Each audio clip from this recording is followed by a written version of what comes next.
out of the element. And you only use society to try and restrict the sexual desires of people and tell them they have to be monogamous, you're going to end up with more degeneracy than if men were allowed to be polyamorous and have more than one wife. Does that make sense? 100%. And the reason why I asked you, is this generation more evil than the last? And I wanted to circle back how you said the West is falling apart. Yeah. I believe that it's kind of, and I always go back to biblical references, not because I'm an annoying Christian, but I just like truth. And I notice that truth comes out of these testimonies that I see. Yep. And the one thing that I've realized with humanity, God or no God, it's your access. Yep. And I think that's why God reflects the heart. He doesn't reflect your actions. He reflects your heart. Because let me give an example, pornography. I don't watch porn. The reason why I don't watch porn is, one, it's unhealthy. For me, before you carry on, I don't watch porn because it's genuinely uninteresting. Like It's gotten weird. You could put porn on and I'd be like, Yeah. I just don't get it. That's the thing. And also, for example, I like to practice the monogamous relationship. So when I get married one day, I know my girlfriend's not going to be at the prime model look when she's 50 or whatever she is. So I got to practice that this is the only woman that I have. It's diligence. Correct. Okay. So opening up the access. Look at a man who's watching pornography. I fall off the wagon every once in a while. I'm not sitting here saying that I'm perfect.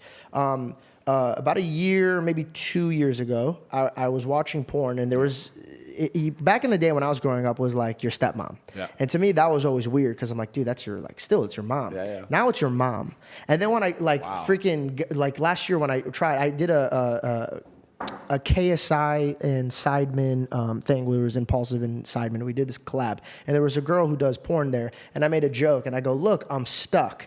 And it went viral. And I realized, I'm like, everybody laughed at this joke because they know what I'm saying. And it's this porn style thing where if women are stuck, then men would come and have sex with them. Yeah. That's rape. Of course it is.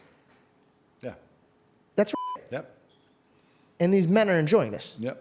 So what is this teaching them? That you could take what doesn't belong to you. And I think a lot of the things that they're programming these kids to do actually comes first through pornography because you watch it in secret and you're not really dabbling with your men what you're watching. It's kind of like a mustard seed that grows. Yep.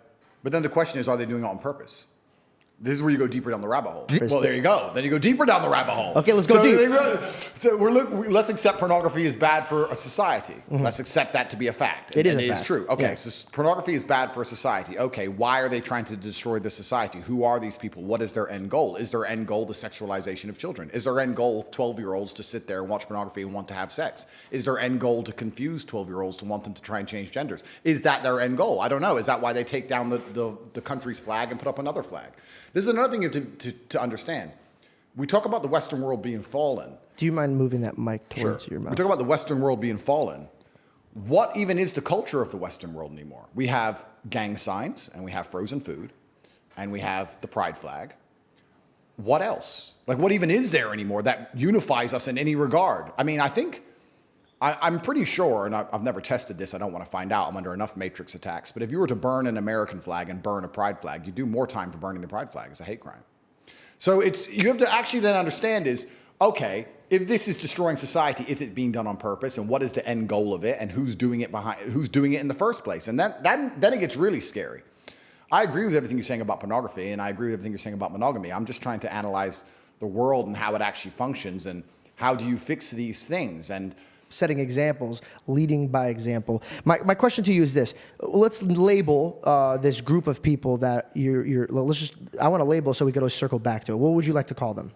The Matrix? The Matrix. The Matrix. So the Matrix is there. Do you feel like the Matrix is hyped up using media?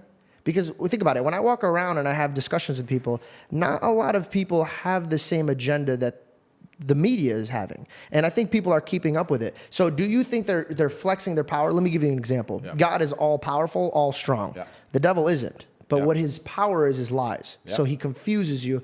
God uses faith. The devil uses fear. Yeah. Do you think the Matrix is just full of shit and they're just fear-based? Oh, they're absolutely fear-based. So what is your goal? If you had to fight, like you are fighting, and you're banned from, what are you banned from? Like, everything. But you're on Twitter.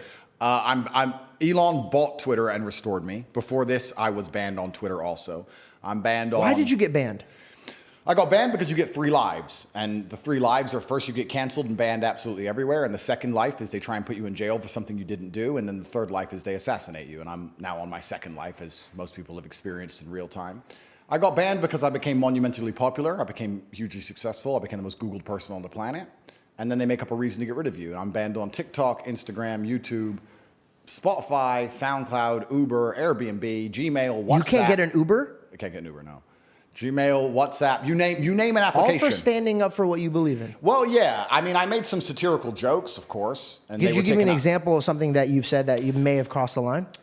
I don't think I ever said anything that truly crossed the line. I'm going to stand by this because I don't believe in regrets and I don't believe in sitting here and saying sorry for anything because I'm not a coward. If I made a video 10 years ago that got 84 YouTube views, and me and my brother were joking about how women can't park and women shouldn't drive. Yeah. And then I became the most Googled man on the planet. And then that is found. And then a bunch of feminists get upset by it. Yeah. I'm not going to sit here and beat myself up over that. That's life. Yeah. Oh, well, shit happens. But